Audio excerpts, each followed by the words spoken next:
In fact, one of the biggest gardening trends right now is the mini garden, a small, useful, beautiful growing space that can fit on a patio, a porch, a balcony, a front step, or even a sunny corner near your house. And the reason it is catching on is simple.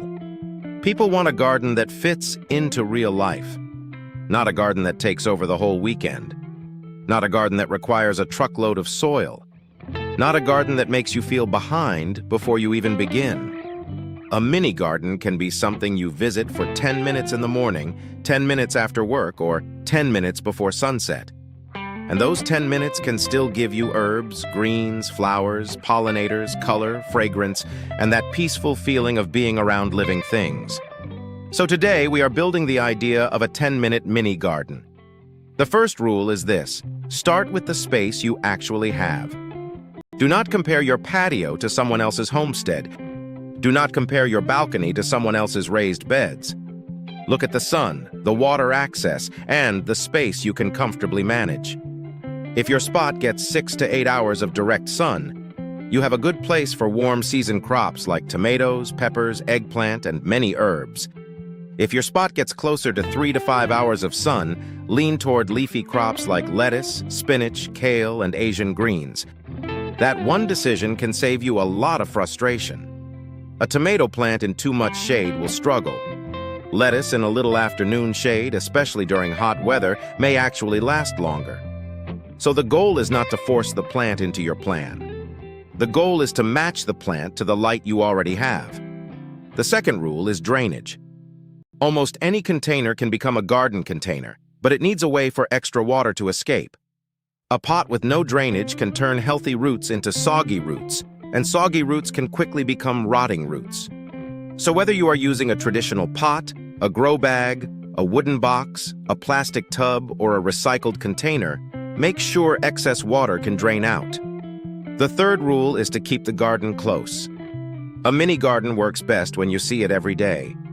Put it where you naturally walk by it. Near the door, near the steps, near the hose, near the place where you drink coffee in the morning. The closer the garden is, the more likely you are to notice when it needs water, when a leaf is yellowing, when a pest shows up, or when something is ready to harvest. That is what makes this kind of garden so powerful. It turns gardening from a big chore into a small daily rhythm.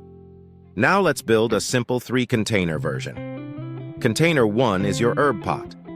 This can be basil, parsley, thyme, oregano, sage, chives, or mint. But here is a warning about mint. Mint is aggressive, so keep it in its own container unless you want it taking over everything around it. Herbs are great because they give you quick wins. You do not need to wait for a giant harvest. A few leaves of basil, a handful of parsley, or a little thyme can make dinner feel fresh. Container 2 is your salad pot. Use lettuce, spinach, kale, arugula, or Asian greens. These are especially good for people who do not have full sun all day.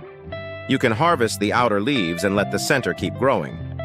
That means the plant does not have to be a one-time harvest. It can keep giving you small harvests over time. Container 3 is your beauty and pollinator pot. This is where you add flowers. You can use zinnias, nasturtiums, marigolds, calendula, alyssum, or other flowers that fit your space and growing conditions.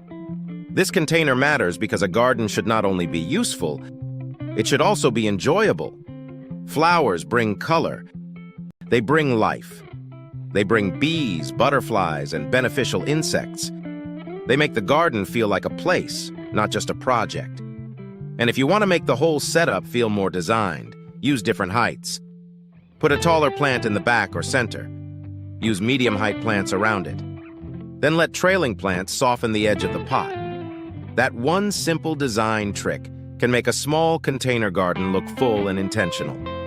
Now let's talk about watering.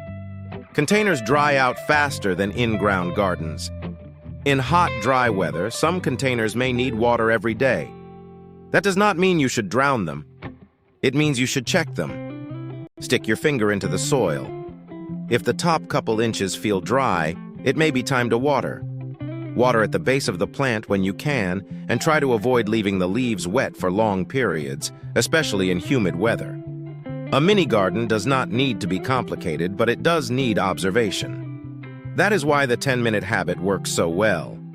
In 10 minutes, you can check the soil, pull a few weeds, pinch off damaged leaves, harvest herbs, move a pot into better light, or just enjoy the progress. And that last part matters. Sometimes gardening content makes it seem like success means having the biggest harvest, the most perfect raised bed, or the most dramatic before and after transformation. But for many people, success is much simpler. Success is stepping outside and seeing something you planted still alive. Success is picking lettuce for a sandwich. Success is seeing a bee visit a flower you grew. Success is turning a plain patio, porch, or balcony into a little green sanctuary. So if you have been waiting until you have more space, more time, or more money, this is your sign to start smaller. Choose one sunny spot. Choose one container with drainage. Choose one plant that matches your light. Then build from there. A mini garden is not a lesser garden. It is a garden that fits your life. And sometimes, that is the garden you will actually keep growing.